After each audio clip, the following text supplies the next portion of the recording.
Anders Fogh Rasmussen, great to have you here at the Chatham House London conference. I guess we should begin with Russia. Since the sanctions were first introduced, arguably over the last 12 months, Europe has become more fragmented, both politically and economically, and we can talk about that in a moment. But against that backdrop, I assume the question really that needs to be asked is, can the EU's sanctions against Russia, can those sanctions actually hold beyond the middle of this year and beyond?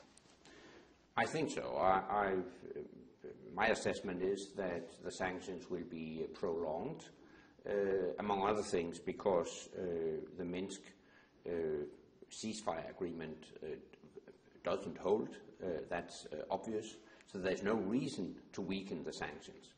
And as you look at Russia's involvement in all of this, and there's an ongoing debate about Russia's role and whether there is even a role, and that's a debate that can perhaps take place in another forum, but for the here and now, do you think Russia is covertly prepping a full-scale invasion? I think Russia keeps that option open. We see preparations that could eventually be turned into an invasion or at least offensive operations in Ukraine. I wouldn't exclude that what we will see now is some conciliatory movements before or in the run-up to the EU decisions on sanctions, and then when one or the other decision has been made, we will see a more tough Russian approach. We have seen that time and again in the past. What can NATO do, if that is the working assumption, what can NATO do to prevent that from happening? Well, let's make clear. Ukraine is not a member of NATO, and clearly there is a difference between being a member of NATO and not being a member of NATO. NATO members are defended and covered by our Article 5, the Solidarity Clause. An attack on one would be considered an attack on all. Ukraine is not covered by that clause. And no one wants to see an open military confrontation with Russia. But let me put it this way. If Russia continues to destabilize Ukraine, I think time has come for individual nations to consider the delivery of defensive weapons to Ukraine to make Ukraine more capable to defend herself against this Russian aggression. Is that a decision that NATO makes or a decision that individual countries make respectively? No, that's clearly a national decision because NATO doesn't possess weapons and military equipment. So that's for individual nations to take that decision. You think that needs to happen now? Well, I think down the road we might reach a point where it's necessary. Let me remind you that back in 1994, Ukraine gave up her nuclear weapons.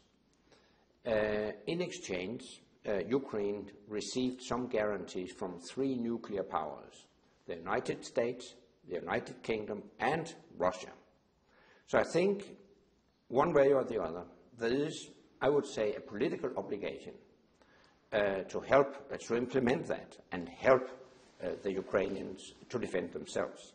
As you look at things in 2015, with the European security situation, and we look at some of the risks, the economic risks that feed into that security picture, Brexit, a lot of words flying around. For you, outside of Ukraine, you look at the Brexit situation, the ongoing financial struggle of Greece, and what Britain could do potentially leaving the EU.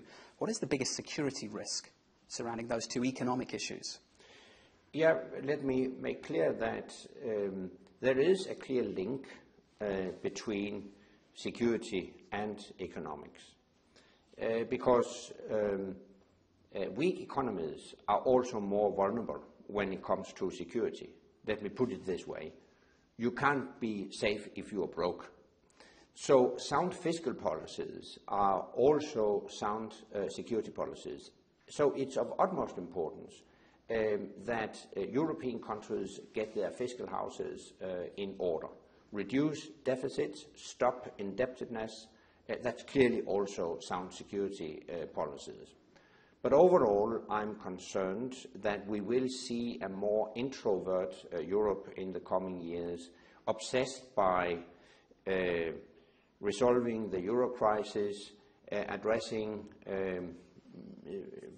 the Greek economic problems, and eventually also dealing with the UK relationship with the European Union. What we need is a more outward-looking Europe with a global perspective.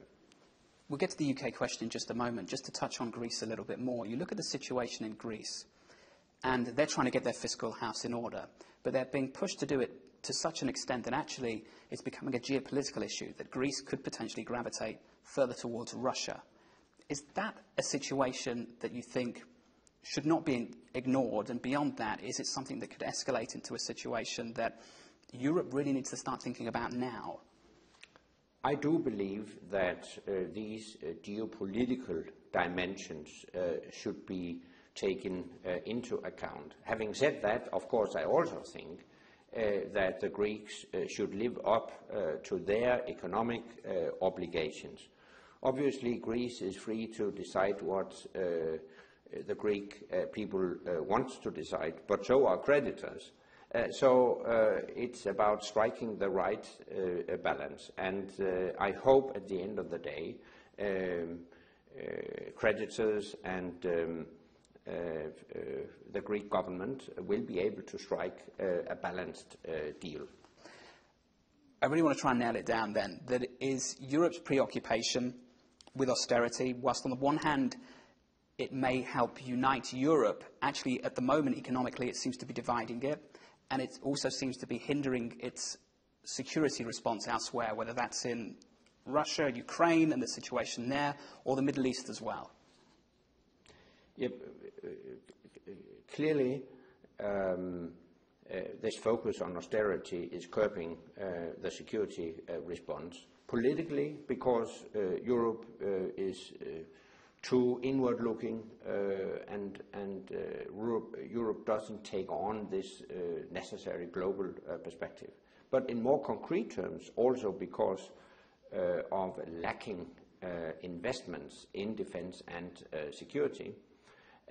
Within NATO, we have set a so-called 2% benchmark for defense spending that allies should invest an amount of money in defense equivalent to at least 2% of the gross domestic product. Only 4 countries live up to that commitment.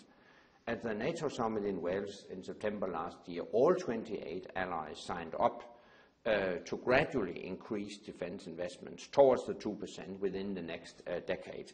But clearly, the focus on austerity makes that pledge very, very difficult to fulfill. When we talk about austerity, of course, we have to bring the UK into the conversation. We're sitting here in London. Prime Minister David Cameron has been on a tour pledging to renegotiate Britain's EU terms. Is it dividing the EU, or in the long term, could this revamp the EU? In your mind, as the former Prime Minister of Denmark, what is the view on that? Well, first of all, let me make clear that I do hope that the UK will stay within the European Union, because we need the British approach to European politics and global politics. So it would clearly weaken both the United Kingdom and the European Union if the UK were to leave the European Union.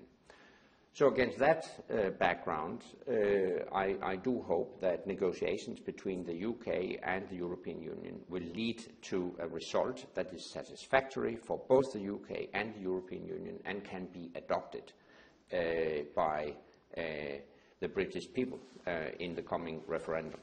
Well, the key also is whether it will be adopted elsewhere in Europe.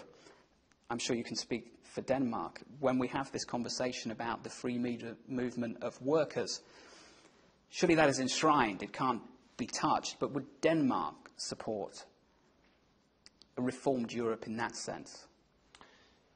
Well, first of all,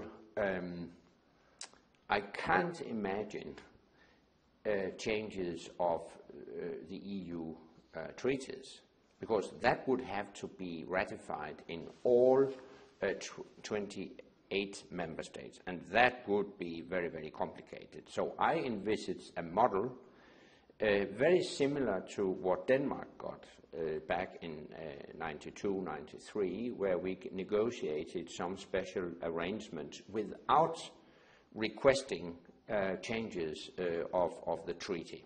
So that's the first thing.